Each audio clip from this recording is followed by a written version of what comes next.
என்றால் நான் விசுவாசிக்கிறவர் இன்னார் என்று அறிவேன். 2 தீமோத்தேயு புத்தகம் 1ஆம் அதிகாரம் 12 வாசிக்கும் பொழுது பவுலுடைய ஆசீர்வாதமான ஒரு வார்த்தை, பவுலுடைய ஆரோக்கியமான ஒரு உபதேசம், நான் விசுவாசிக்கிறவர் இன்னார் என்று அறிவேன். கிறிஸ்துவுக்கு மிகவும் பிரியமான அன்பு தேவனுடைய பிள்ளைகளை, நீங்கள் விசுவாசிக்கக்கூடிய இயேசு சுகமளிக்கிறவராக இருக்கிறார். நீங்கள் விசுவாசிக்கக்கூடிய இயேசு ஆஸ்வதிக்கக்கூடியவராக இருக்கிறார். நீங்கள் விசுவாசிக்கக்கூடிய இயேசு பொருளாதாரத்தை மாற்றி அமைக்கக்கூடியவராக இருக்கிறார். நீங்கள் விசுவாசிக்கக்கூடிய இயேசு ஒன்றும் இல்லாத இருந்த இடத்திலிருந்து ஒரு புதிய காரியத்தை துவக்குறவராக இருக்கிறார். பவுல் சொல்லக்கூடிய அற்புதமான ஒரு வார்த்தை தீமோத்தேயுக்கு எழுதுகிறார்.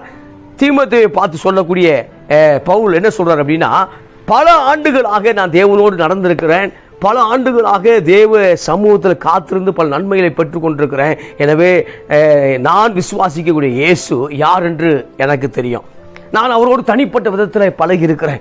நான் அவரோடு தனிப்பட்ட விதத்தில் அவரை நன்றாய் அறிந்திருக்கிறேன். எனவே இன்னார் என்பது நன்றாய் தெரியும் என்று சொல்வதை பார்க்கிறோம். இந்த நாளில் தேவனோடு தனிப்பட்ட விதத்தில் பரிசுத்தவான்கள் பழகின பொழுது அவர்கள் விசுவாசத்தில் சோர்ந்து போகவில்லை.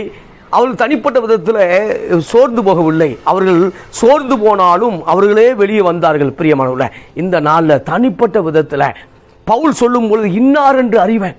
ஒரு மனிதனை அறிந்து கொள்வது போல, அந்த மனிதனை பற்றி எனக்கு நல்லா தெரியும் பிரதர், அந்த சகோதரியை பற்றி எனக்கு நல்லா தெரியும் பிரதர், அது சொல்கிறது மாதிரி இயேசுவை பற்றி நன்றாய் தெரியும். நான் விசுவாசிக்கக்கூடிய இயேசு அவரை பற்றி நல்லா தெரியும். அவர் ஒரு நாளும் தீமை செய்ய மாட்டார். கிறிஸ்துவுக்கு மிகவும் பிரியமான அன்பு தேவனுடைய பிள்ளைகளை, இந்த செய்தி மூலமாய் உங்களை சந்திப்பதில் மகிழ்ச்சி அடைகிறேன். ஒரு சில வார்த்தைகளோடு நான் பகிர்ந்து விரும்புகிறேன். நிச்சயமாய் தேவன் உங்கள் வாழ்க்கையில் ஒரு பெரிய அற்புதங்களை செய்வாராக. அப்போ பவுல் சொல்லும் பொழுது என்ன சொல்றார் அப்படின்னா, நான் விசுவாசிக்கூடியவர் இன்னார் என்று அறிவேன், அவர் ஒரு நாளும் தீமை செய்ய போவதில்லை. பாடு அனுபவிக்கிறேன், அதிலே வாசிக்கிறோம், பாடு அனுபவிக்கிறேன், ஆனால் நான் வெட்கப்பட்டு போவதில்லை. ஏனென்றால் ஒரு சில காரியத்தை என்னிடத்தில் ஒப்புவித்திருக்கிறார், அல்லது நான் ஒப்புவித்திருக்கிறேன். அதை கடைசி வரைக்கும் அவர் எப்படி என்னை கொண்டு போய் சேர்த்துருவார், பரலோகத்தில் கொண்டு போய் சேர்த்துருவார். நான் ஆசீர்வதிக்கப்பட்ட நிலைமையில நான் காணப்படுவேன்கிற ஒரு நம்பிக்கை இருந்தது. இந்த நாளில் அப்படிப்பட்ட நம்பிக்கை நமக்குள்ளே உண்டாவதாக. கிறிஸ்துவுக்கு மிகவும் பிரியமான அன்பு தேவனுடைய பிள்ளைகளை, அப்போ பவுல் அழகாக அற்புதமாக சொல்லுகிறார். என்னன்னா, நான் விசுவாசிக்கிறவர் இன்னார் என்று அறிவேன். நான் பயன்படுத்தக்கூடிய பொருளோட தரம் எனக்கு நல்லா தெரியும். நான் பயன்படுத்தக்கூடிய அந்த பிராண்டோட தரம் எனக்கு தெரியும். அந்த பிராண்டு சூப்பர் அப்படிங்கிற மாதிரி இப்போ நான் பயன்படுத்தி கொண்டிருக்கிற இயேசு அல்லது என்னை பயன்படுத்தக்கூடிய இயேசுவை பற்றி நல்லா தெரியும். அவரை நான் விசுவாசிக்கிறேன், அவர் நல்லா அறிந்திருக்கிறேன். இந்த நாளில் நீங்கள் அவரை விசுவாசிக்கிறீர்கள், ஆனால் அறிந்திருக்கவில்லை. சில பேர் அறிந்திருக்கிறார்கள், ஆனால் விசுவாசிக்கவில்லை. நாம் ரெண்டும் செய்யணும். விசுவாசிக்கிறோம், அவரை நன்றாய் அறிந்திருக்கும் பொழுது அந்த தேவன் நிச்சயமாய் நம்மை ஒரு நாளும் தோல்வி அடைய செய்ய மாட்டார், தோற்று போக விட மாட்டார். நீங்கள் ஆசீர்வாதத்துக்குள்ளாக வாழ முடியும். ஒருவேளை இந்த நாளில் பிஸ்னஸில் தோற்று போயிருக்கக்கூடிய அருமையான சகோதரா, ஏதோ ஒரு காரியத்தில் தோற்று போயிருக்கக்கூடிய அருமையான சகோதரா, ஊழியத்தில் தோற்று போயிருக்கக்கூடிய ஏதோ ஒரு காரியத்தில் தோற்று போயிருக்கக்கூடிய சகோதரா, மறுபடியுமாக தேவன் உங்களை எழுப்புகிறார், தேவன் உங்களை ஆஸ்வதிக்கிறார். அப்போ பவுலுக்கு நல்லா தெரிஞ்சதுனால தான் தீமோத்தேயுக்கு ஒரு காரியத்தை கற்றுக் கொடுக்கிறார். நான் விசுவாசிக்கிற இயேசு, நான் அறிந்திருக்கிற இயேசு அப்படி சொல்றார். அதனால பவுலுடைய ஊழியங்கள் எப்பயுமே தோல்வி வர்ற மாதிரி தெரிந்தது, புறக்கணிக்கப்படுற மாதிரி தெரிஞ்சது, அவமானப்படுத்தப்படுற மாதிரி தெரிந்தது. ஆனால் அவர் சொல்லக்கூடிய வார்த்தை, கிறிஸ்துவுக்குள் எப்பொழுதும் எங்களை வெற்றி சிறக்க பண்ணுகிறார், எப்பொழுதும் வெற்றி சிறக்க பண்ணுகிறார். சூப்பர்ல. அப்போ எப்போதும் வெற்றியை உறுத்தாக வெற்றியை மாத்திரம் பவுலுக்கு கர்த்தர் வைத்திருந்தார். பிரியமானவரே, எனவே இந்த நாளில் அதில் பார்க்கும்போது அப்போஸ்தலர் 21ஆம் அதிகாரம் 13 சொல்லும் பொழுது, பவுல் எருசலேமுக்கு போக வேண்டாம் என்று ஒரு தீர்க்கதரிசன வார்த்தை கடந்து வருகிறது. அகபு என்கிற ஒரு மனிதன் தீர்க்கதரிசி மூலமாக பவுல் எருசலேமுக்கு போக வேண்டாம். ஏனென்றால் அவன் பவுலுடைய ஒரு அழுக்கான சட்டையை கட்டிட்டு, இந்த கச்சை உடையவன், இவன் இப்படி புறஜாதி கையில் ஒப்பு கொடுக்கப்படுவான்னு சொல்லி ஒரு ப்ராப்பசி வருது, கட்டப்படுவான் என்கிற ப்ராப்பசி. ஆனால் பவுல் அந்த இடத்துல கூட பயப்படவில்லை. அதில் வசனம் வாசிக்கிறேன், நீங்கள் ஏன் அழுது என் இருதயத்தை உடைந்து போக பண்ணுகிறீர்கள்? எருசலேமில் கட்டப்படுவதற்கு மாத்திரமல்ல, கிறிஸ்துவுக்காக மரிப்பதற்கும் நான் ஆயத்தமாக இருக்கிறேன். அப்போ எருசலேமில் கட்டப்படுவதற்கு பெரிய பிளான் பண்ணிக்கிட்டு இருக்கீங்க? இல்லை, எருசலேமில் மரிப்பதற்கும் நான் ரெடியாக இருக்கிறேன். பரிசுத்தவான்கள் மரிப்பதற்கும் ஆயத்தமாக இருந்தார்கள். தேவனுடைய பிள்ளைகள் தேவனுக்காக வைராக்கியம் கொண்டிருந்தார்கள். இந்த நாளில் நமக்கு அப்படிப்பட்ட வைராக்கியம் வேணும். அப்படிப்பட்ட வைராக்கியம் இருக்கும் பொழுது தான் தேவன் நம்ம கொண்டு ஏதாவது ஒரு காரியம் செய்ய முடியும். ஆனால் இன்றைக்கு வைராக்கியம் எதை குறிச்சிருக்கு அப்படின்னா, தேவன் எனக்கு அதை தரவில்லை, இதை தரவில்லை. நான் அதில் தோற்று போயிட்டு இதை தோற்று போய்விட்டேன், இதவே சொல்லிக்கிட்டு இல்லை. உங்களுடைய அழைப்பு பிரம்மாண்டமானது அன்பு சகோதரா, அழைப்பு பிரம்மாண்ட அன்பு சகோதரியே. எனவே அகப்பு தீர்க்கதரிசி பரிசுத்த ஆவியானவர் மூலமாக தான் சொல்கிறத பார்க்குறோம். ஒரு ஐடியாலஜிக்கல் வந்து சொல்லலை. ஒரு ஒரு ஒரு கருத்து கணிப்பாளர்கள் வந்து சொல்லலை, பவுலே நீ எருசலேமுக்கு போக வேண்டாம், அங்கே போனால் எப்படி ஒன்று இது பண்ணுவேன்னு சொல்லி ஒரு ஒரு ஆலோசனைக்காரர் வந்து சொல்லவில்லை. மாறாக பரிசுத்த ஆவியானவர் மூலமாகவே ஒரு ப்ராப்பசி வருது. ஆனால் அதற்கு கூட என்ன செய்யலை, பவுல் பயப்படவில்லை. மாறாக என்னை எருசலேமில் அவர் நிச்சயம் நடத்துவார், எருசலேமில் செய்ய வேண்டிய காரியத்தை செய்வார். அதே மாதிரி தான் எருசலேமுக்குள்ளே போகிறார், கைது செய்யப்படுகிறார். ரோமாபுரிக்கு நாடு கடத்தப்படுகிறார். ரோமாபுரியிலும் தேவனுடைய வேலையை பவுல் செய்தார். அப்போ பரிசுத்தவான்கள் பல நேரங்களில் பார்க்கும் பொழுது சோர்ந்து போகவில்லை பிரியமானவர்களே. எனவே கட்டப்படும் எருசலேமில் நீ கட்டப்படுவாய் என்று சொன்ன உடனே பயந்து போய் ஊரை காலி பண்ணி போகலை, மரிப்பதற்கும் ஆயத்தமாக இருக்கிறேன். அந்த அந்த அந்த அந்த ஃபெய்த் தான் பவுலில் எப்படி தொடங்கிச்சோ, பவுலுடைய எப்படி அந்த விசுவாசம் ஆரம்பித்ததோ அதே விசுவாசம் முடியும் வரைக்கும் இருந்தது. அந்த விசுவாசம் தான் நமக்குள்ள பல நேரம் குறையுது, கூடிக்கொண்டிருக்குது. அந்த பிபி சொல்கிறாங்கல்ல, சுகர் சொல்கிறாங்கல்ல, அது சொல்கிறாங்க, இது சொல்கிறாங்கல்ல, அந்த லெவல் கூடிக்கொண்டு குறைக்கொண்டு. ஆனால் பவுல் சொல்லும் பொழுது துன்பப்படுத்துகிற இயேசு, நீ துன்பப்படுத்துகிற இயேசு அப்படி சொன்ன உடனே, ஆண்டவரே நீ யார் அப்படி கேட்கும்போது, நீ துன்பப்படுத்துகிற இயேசு சொன்ன உடனே அப்போ பிடித்து அந்த ஃபெய்த்துடைய லெவலில் பவுல் மரிக்கும் வரையும் அந்த விசுவாசத்தை இழக்கவில்லை பிரியமானவர்களே. அது மாத்திரமல்ல, தானியேல் புத்தகம் 3ஆம் அதிகாரம் 17 கூட வாசிக்கிறோம். என்ன அப்படின்னா, நாங்கள் ஆராதிக்கிற தேவன் எங்களை தப்புவிக்க வல்லவராக இருக்கிறார். நாங்கள் ஆராதிக்கிற தேவன். இது எப்போ சொல்கிறாங்க அப்படின்னா, சாத்ராக் மேஷாக் ஆபேத்நேகோ அந்நிய நாட்டிலேருந்து பேசிட்டு இருக்காங்க, எருசலேம்லேருந்து பேசவில்லை, இஸ்ரவேலிருந்து பேசவில்லை. நேபுகாத்நேச்சர் அந்த மத்திய கிழக்கு நாடுகளை முழுவதும் ஆட்சி செய்யக்கூடிய இடத்துல இருக்கும் பொழுது, ஆளுகை செய்யக்கூடிய இடத்துல இருக்கும் பொழுது, இவர் யூதர்கள் கைது செய்யப்பட்டு அந்த இடத்துல இருக்கிறாங்க, அடிமையாக இருக்கிறார்கள். அந்த இடத்துல பாபிலோன் ராஜா ஒரு பெரிய 60 முழம் நீளமும் 6 முழம் அகலம் உள்ள ஒரு பெரிய பொற்சிலையை அதை நிறுவி அதை வணங்க சொல்கிறான். ஆனால் இவங்க சாத்ராக் மேஷாக் ஆபேத்நேகோ வணங்க முடியாதுங்கிற, அந்த பொற்சிலையை வணங்க முடியாது.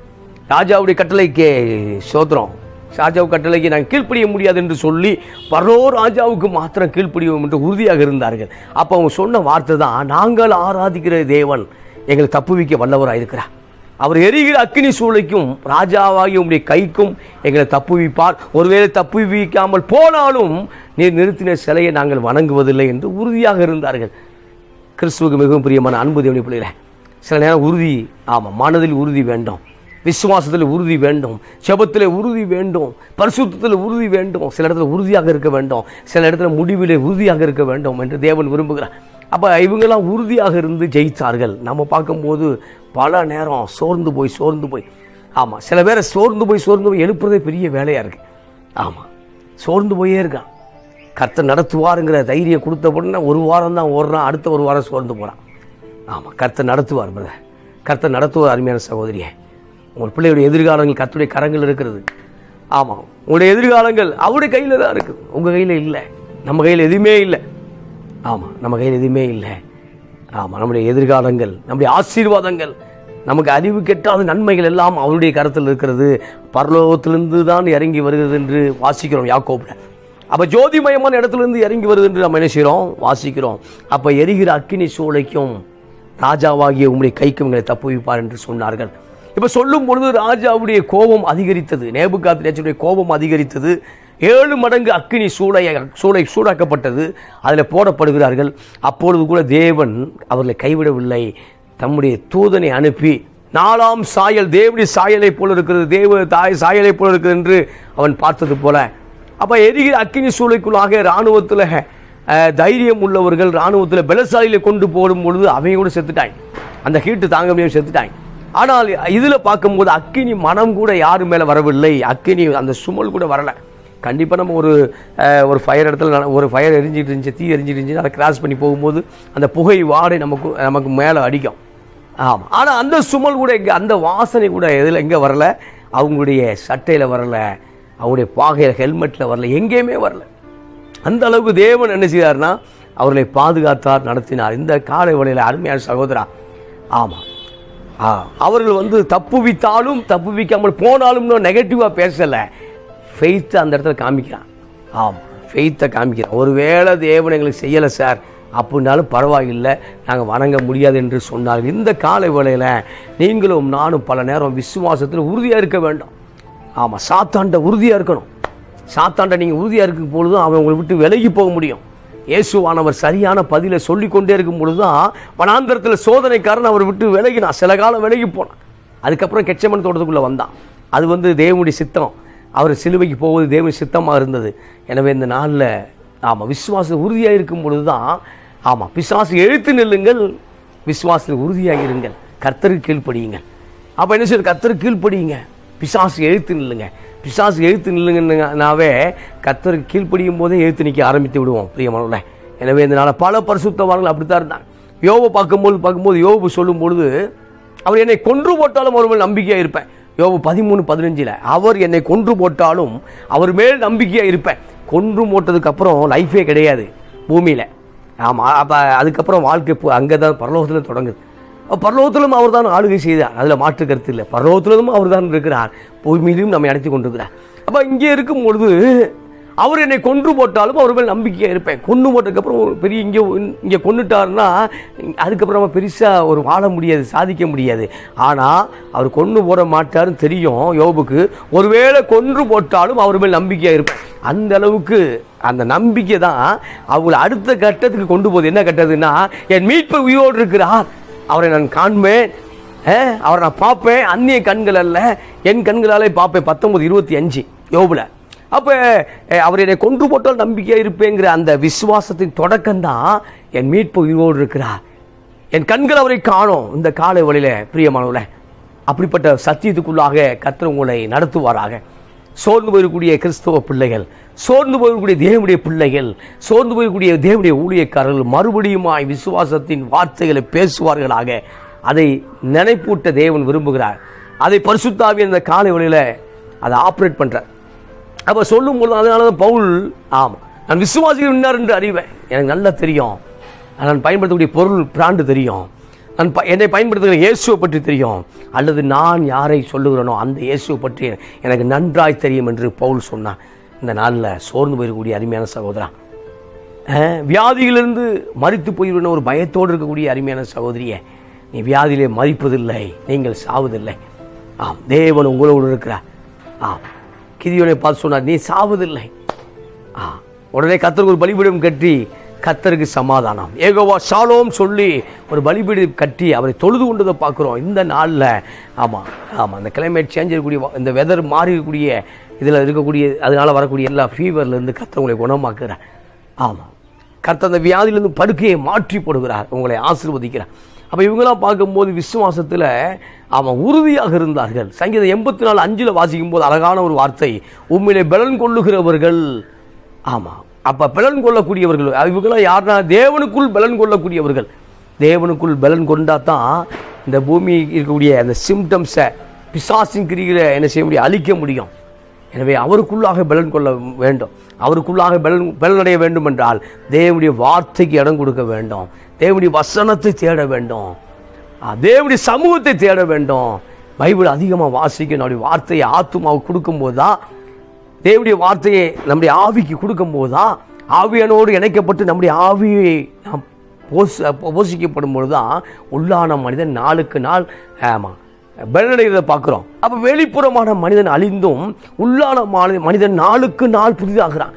அப்போ உள்ளான மனிதனுடைய ஆசீர்வாதம் தான், உள்ளான மனிதனுக்கு நான் கொடுக்கக்கூடிய உணவு தான், உள்ளான மனிதன் தேவனோடு எவ்வளவு தொடர்பு இருக்கிறானோ அந்த தொடர்பு தான் வெளிப்புறமான மனிதன் பிரச்சனைகளையும் போராட்டத்தையும் அதை ஹேண்டில் பண்ணுறதுக்கு, அதை நிர்வகிக்கிறதுக்கு, அதுக்கு உதவியாக இருக்குது பிரியமானவர்களே. எனவே இந்த நாளில் அப்போ பார்க்கும்போது பல மனிதர்களை அவங்களோடு பகிர்ந்து கொண்டே வருகிறேன். அப்போ பார்க்கும்போது இவர்களெல்லாம் விசுவாசத்திலே உறுதியாக இருந்தார்கள். எனவே புறம்பான மனிதன் அழிந்தும் உள்ளான மனிதன் நாளுக்கு நாள் புதிதாக்கப்பட்டு கொண்டிருக்கிறான், புதிதாக்கப்படணும். ஆமாம் ஆமாம், வெளிப்புறமான மனிதன் புதிதாக்கப்பட்டது மேட்ரு இல்லை. வெளிப்புறமான மனிதனுக்கு தேவையான அழகை கொடுக்குறோம், தேவையான ஆமாம் சட்டையை மாற்றுறோம், அதை பண்ணுறோம், இதை பண்ணுறோம், அவனுக்கு தேவையான அழகை என்ன டெவலப் பண்ணாமல் பண்ணுறோம். அதே போல் உள்ளான மனிதனுடைய அழகை என்ன டெவலப் பண்ணணுமோ அதை பண்ணிக்கிட்டே இருக்கணும். ஏன்னா உள்ளான மனிதன் அப்பப்போ ரொம்ப சோர்ந்து போயிடுவான். உள்ளான மனிதன் அழுக்கடைஞ்சிரும். உள்ளானதில் பரிசுத்தம் தீட்டாயிரும். உள்ளான மனிதன் ஏதோ இதில் வெக்ஸ் ஆயிடுவான். இப்போ உள்ளான மனிதன் அந்த ஆவி ஆத்மாவை தேவ சமூகத்துக்குள்ள வசனத்தில் வார்த்தைக்குள்ளே வச்சு திடப்படுத்தணும். அப்போ தாவீதை பார்க்கும்போது தாவீது தன் தேவனாய் கர்த்தருக்குள் தன்னை திடப்படுத்தினான். ஏன் திடப்படுத்தினான் அப்படின்னா சுற்றி இருக்கக்கூடிய சூழ்நிலை வேறு விதமாக இருந்துச்சு. அப்போ அதை பார்க்குற 1 சாமுவேல் புத்தகம் 30ஆம் அதிகாரம் 60 வாசிக்கும் பொழுது அதை நான் வாசிக்கிறேன். அற்புதமான ஒரு வார்த்தை. 1 சாமுவேல் 30ஆம் அதிகாரம் 6 தாவீது மிகவும் நெருக்கப்பட்டான். சகல ஜனங்களும் தங்கள் குமாரத்தின் நிமித்தம் மன கிளேசமானதினால் அவனை கல்லறிய வேண்டும் என்று சொல்லிக் கொண்டார்கள். தாவீது தன் தேவனாய கர்த்தருக்குள்ளே தன்னை திடப்படுத்தி கொண்டான். தாவீது என்னை என்கரேஜ் பண்ணுங்க அப்படின்னு கேட்கவே இல்லை. அந்த இடத்த என்கரேஜ் பண்ணுங்கன்னு கேட்டிருந்தாலும் வாய்ப்பு இல்லை. நம்ம பல சூழ்நிலையில் நம்மளை என்கரேஜ் பண்ணணும்னு துடித்து கொண்டே இருக்கிறோம். பல பேர் என்ன பாராட்டுவாங்களான்னு காத்திருக்கிறோம், பாராட்டலை. பல பேர் நம்மளை ஏதோ ஒரு இதில் ஆலோசனை சொல்லுவாங்களான்னு பார்க்குறோம், ஆலோசனை சொல்லலை. ஏதோ ஒரு காரியத்தில் அதை ஐடியா கொடுத்து நம்மளை டெவலப் பண்ணுவாங்கன்னு பார்க்க டெவலப் பண்ணவே இல்லை. அப்போ தாவீது பார்க்கும்பொழுது பயப்படாத கர்த்தர் கூட இருக்கிறாரு யாராவது ஒருத்தன் சொல்லுவான்னு பார்த்தா சொல்லவே இல்லை. அதுக்கு மாறாக என்ன பண்ணுறாங்கன்னா தாவீதோடு இருந்த 600 பேரும் தாவீதை கல்லெறிந்து கொள்ள வேண்டும் என்று எண்ணினார்கள். ஆனால் தாவீது தன் தேவனாய் கர்த்தருக்குள்ளாக தன்னை திடப்படுத்தி கொண்டான்.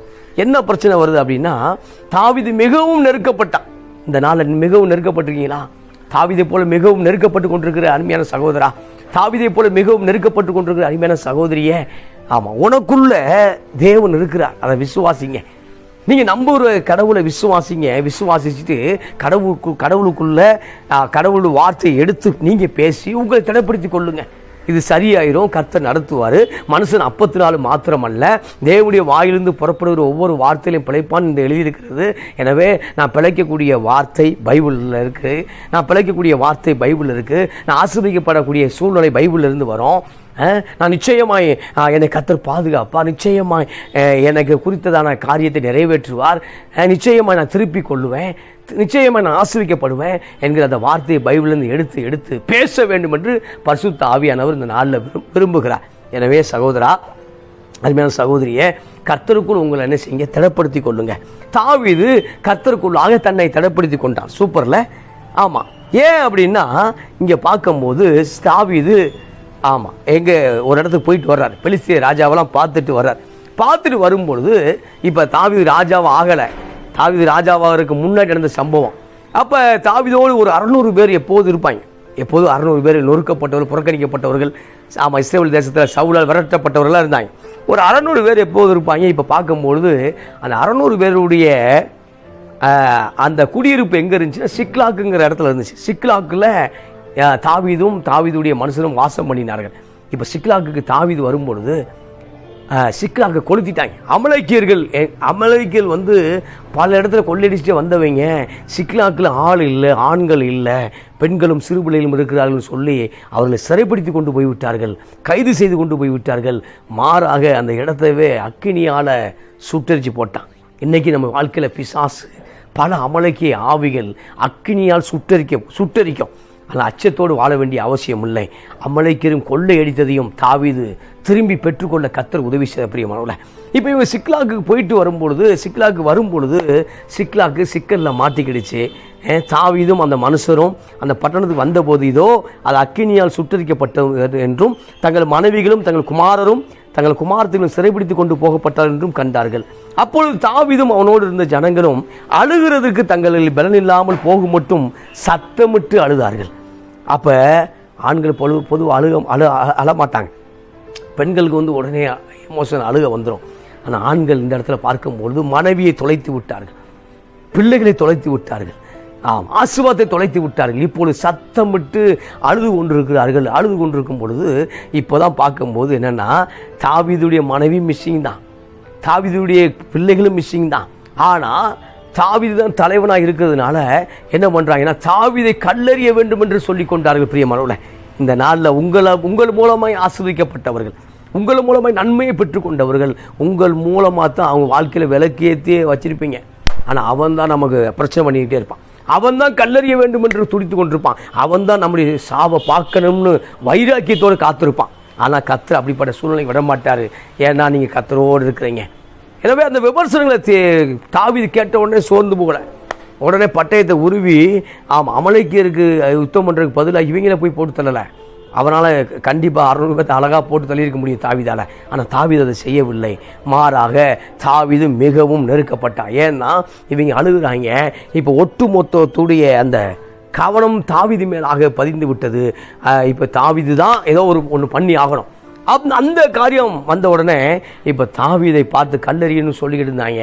ஆனால் தாவீது கர்த்தருக்குள்ளாக தன்னை திடப்படுத்தி கொண்டான். சூழ்நிலை உன்னை கல்லறிய வேண்டும் என்று சொல்லுகிறதோ, சூழ்நிலை ஓடு என்று சொல்லுகிறதோ, சூழ்நிலை தற்கொலை செய்து கொள்ளு என்று சொல்லுகிறதோ, சூழ்நிலை நீ அவ்வளவுதான் என்று சொல்லுகிறதோ, கவலை கொள்ள வேண்டாம். நீங்கள் கர்த்தருக்குள் திடப்படுத்துங்கள். உங்கள் ஆத்துமாவை திடப்படுத்துங்கள், உங்கள் ஆவியை திடப்படுத்துங்கள். பரிசுத்த ஆவியான நிச்சயம் உங்களை நடத்துவார். இப்போ தாவீது தன்னை திடப்படுத்த ஆரம்பிக்கும் பொழுது கர்த்தர் பேச ஆரம்பிக்கிறார். ஆமென். சூப்பர்ல. நீங்கள் உங்களை திடப்படுத்தும் பொழுது பரிசுத்த ஆவியான் பேச ஆரம்பிக்கிறார். உங்களை நீங்கள் கர்த்தருக்குள்ள திடப்படுத்துங்க, சரியாயிரும், கர்த்தர் நடத்துவார். நான் அப்படி சொல்ல ஆரம்பிக்கும் பொழுது பரிசுத்த ஆவியான வேலை பார்க்க ஆரம்பிக்கிறாரு. இப்போ பார்க்கும்போது 1 சாமுவேல் 30ஆம் அதிகாரம் 8 வாசிக்கும் பொழுது தாவீது கர்த்தரை நோக்கி, நான் அந்த தந்தை பின்தொடர வேண்டுமா, அதை பிடிப்பேனா என்று கேட்டான். அதற்கு அவர் அதை பின்தொடர், அதை நீ பிடித்து சகலத்தையும் திருப்பிக் கொள்வாய் என்றார். சகலத்தையும் திருப்பிக் கொள்வாய் என்று வார்த்தை கொடுத்தார். ஒரு வார்த்தை வருது, சகலத்தையும் பிடித்துக் கொள்வாய். அந்த வார்த்தைக்கு ஏற்ப ஒரு காரியம் நடக்குது. என்ன நடக்குது அப்படின்னா, எவன் கொள்ளையடிச்சானோ அதில் ஒருத்தனை விட்டுட்டு போயிட்டாங்க. அவன் வியாதியாய் அவனை விட்டுட்டு போயிட்டாங்க, எகிப்துக்காரனை. அப்போ அவன் தாவீது கூட்டு போய் அந்த இடத்த காமிக்க சொல்கிறான். அதை காமிக்கிறாங்க. அது பின்னாடி அந்த கதை அந்த சம்பவம் நடந்து கொண்டிருக்கிறது. இப்போ கர்த்தருடைய வார்த்தை சொல்கிறது, நீ அதை பிடித்து சகலத்தையும் திருப்பிக் கொள்வா. இந்த 4 பிஸ்னஸை தோற்று போனதை இந்த டிசம்பர் மாதம் பிடிச்சிருவீங்க. எதெல்லாம் விட்டுட்டு விட்டதோ அதை மறுபடியும் இந்த டிசம்பர் மாதம் கர்த்தர் திருப்பி கொடுப்பார் என்று வாக்கு பண்ணுகிறார். எனவே 2026 நிச்சயமாய் ஒரு பெரிய பிரேக் த்ரூ கர்த்தருடைய பிள்ளைகளுக்கு உண்டு. தேவனுடைய பிள்ளைகள் 2026 இன்னும் சிறப்போடு வாழப் போகிறீர்கள். இப்போ ஆண்டவர் சொன்னார், நீ சகலத்தையும் திருப்பிக் கொள்வான். இப்போ 600 பேரோட போனால் 200 பேர் மறுபடியும் சோர்ந்து போய் பெசோருங்கிற ஆட்காண்டலில் நின்றுட்டாங்க. ஏன்னா இங்கே அமலேக்கிற ஏராளமானவர்கள். ஏற்கனவே நம்ம பார்த்தோம், கிதியோனில் ஏராளமாய் அமலேக்கியர் இருந்தார்கள். அதே போல் இங்கேயும் ஏராளமான அமலேக்கியர்கள் இருந்தார்கள். ஆனால் இவர்கள் 600 பேரோடு போய் யுத்தம் பண்ணக்கூடிய சூழ்நிலையிலும் 200 பேர் ஆற்றை கடக்க முடியவில்லை. ஏனென்றால் தங்கள் பலன் போகும் மட்டும் அழுதார்கள். இப்பொழுது பார்க்கும் பொழுது பலன் போகும் மட்டும் அழுததுனால குதிரையை ஓட்ட முடியலை, போக வேண்டிய இடத்துக்கு போக முடியலை. எனவே இந்த நாளில் அழுது பலன் போனது மிச்சம் உங்களுக்கும் எனக்கும் பல நேரம். எனவே அழ வேண்டாம், கர்த்தருக்கு காத்துருங்க, திடப்படுத்த தான் இன்னும் கர்த்தருக்காக அல்லது உங்களுடைய அந்த பிஸ்னஸ் லெவலில் உங்களுடைய காரியங்களை இன்னும் நீங்கள் முன்னோட்டமாய் போக முடியும்.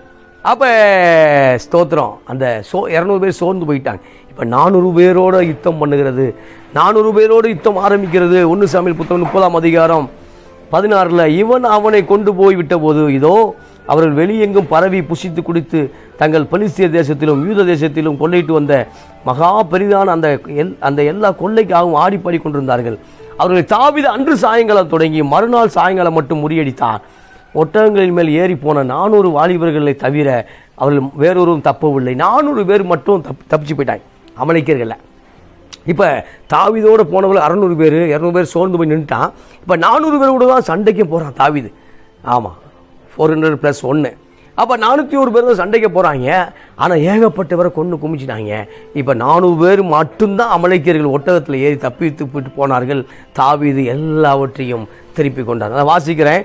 அவர்கள் கொள்ளையடி கொண்டு போன எல்லாவற்றிலும் சிறிதாயிலும் பெரிதாயிலும் குமாரிலும் குமாரத்திலும் ஒன்றும் குறைவிடாமல் எல்லாவற்றையும் தாவீது திருப்பி கொண்டான். பிரைஸ், எல்லாவற்றையும் திருப்பி கொண்டான். ஏனென்றால் இவர்கள் கர்த்தருக்குள் தன்னை திடப்படுத்தி கொண்டவர்கள். ஏனென்றால் விசுவாசிகள் இன்னார் என்று அறிந்து கொண்டவர்கள். நான் விசுவாசிக்கிற இயேசு யார் என்று அறிந்து கொண்டவர்கள். யார் என்று அறிந்து கொண்டவர்கள். ஸ்தோத்திரம். என் மீட்பு உயிரோடு இருக்கிறார் என்று நம்பினவர்கள். அவர் என்னை கொன்று போட்டாலும் அவர்கள் நம்பிக்கையாக என்று சொன்னவர்கள், அது மாத்திரமல்ல அவருக்குள்ளே பலன் கொண்டவர்கள், அவர் சமூகத்துக்குள்ளாக அவருக்குள்ளாக பலன் கொண்டவர்கள், அவர்கள் தான் ஸ்தோத்திரம். அப்படிப்பட்டவர்கள் தான் ஜெயிக்க முடியும் பிரியமானவர்களே. ஆமாம், எங்களை தப்புவித்தாலும் தப்புவிக்காமல் போனாலும் பரவாயில்லைன்னு சொன்னவர்கள், நாங்கள் ஆராதிக்கிற தேவன் எங்களை தப்புவிப்பார் என்று சொன்னவர்கள், அப்படிப்பட்டவர்கள் தான் இந்த இக்கட்டான சூழ்நிலைகளை மேற்கொண்டு சகலத்தையும் திருப்பிக் கொள்ள முடியும். பிசாசு கொள்ளையடிச்சு போனதை மறுபடியும் நீங்கள் திருப்பிக் கொள்வீர்கள், மறுபடியும் நீங்கள் சத்துருவை ஆண்டு கொள்வீர்கள், மறுபடியும் ஸ்தோத்திரம் நீங்கள் ரூலராக வருவீங்க, ரூல் பார்ட்டியாக வருவீங்க. மறுபடியும் கர்த்தர் உங்களை ஆஸ்வதிக்க அவர் தொடங்க வேண்டும் என்றால், ஆமாம், அழுது கொண்டு இருக்கக்கூடாது. பலன் போகும் மட்டும் சத்தம் மட்டும் அழுதார்கள், அது மாதிரி அழாதபடிக்கு அந்த தண்டை பின்தொடர்வேனா என்று ஆண்டவர்கிட்ட கேட்கணும். அதை ஜெயிப்பேனா என்று கேட்க வேண்டும், நான் போகலாமா என்று கேட்க வேண்டும். தன்னை திடப்படுத்திக் கொள்ள ஆயத்தமாக இருந்த போல திடப்படுத்திக் கொள்ள ஆயத்தம் உள்ளவளாக இருக்க வேண்டும். அது மாத்திரமல்ல, எப்பொழுதும் நான் விசுவாசிக்கிறவர் இன்னார் என்று அறிவேன், நான் தோற்று போகுவதில்லை, அவரை நடத்துவார் என்று விசுவாசிக்கும் பொழுதுதான் அற்புதங்கள் தொடங்குது பிரியமானவர்களே. எனவே கர்த்தர் இந்த நாளில் உங்களுக்கு விசுவாசத்தை வர்த்திக்க பண்ணுவாராக, உங்களை கொண்டு பெரிய காரியங்களை செய்வாராக. எதெல்லாம் தடையாய் காணப்பட்டதோ அந்த தடை இந்த நாளில் அது உடைவதாக. எதெல்லாம் உங்களுக்கு விரோதமாய் அந்த அக்கினி பற்றி எரிந்தது ஒரு புதுமையை போல் காணப்பட்டதோ அந்த அக்கினிக்குள் நீங்கள் விசுவாசமாய் நடந்து போவீர்களாக. தண்ணீரில் கடக்கும் போதும் உன்னோடு இருப்பேன் என்று சொன்னவர், அக்கினி பற்றியும் பொழுது அதில் நடக்கும் பொழுது வேகாதிருப்பாய் என்று சொன்னவர், அந்த வாக்குத்தத்தோடு போங்க, சூழ்நிலையெல்லாம் நிச்சயமாய் சாதகமாய் மாறும். கர்த்தர் உங்களோடு இருப்பாராக. ஆமென்.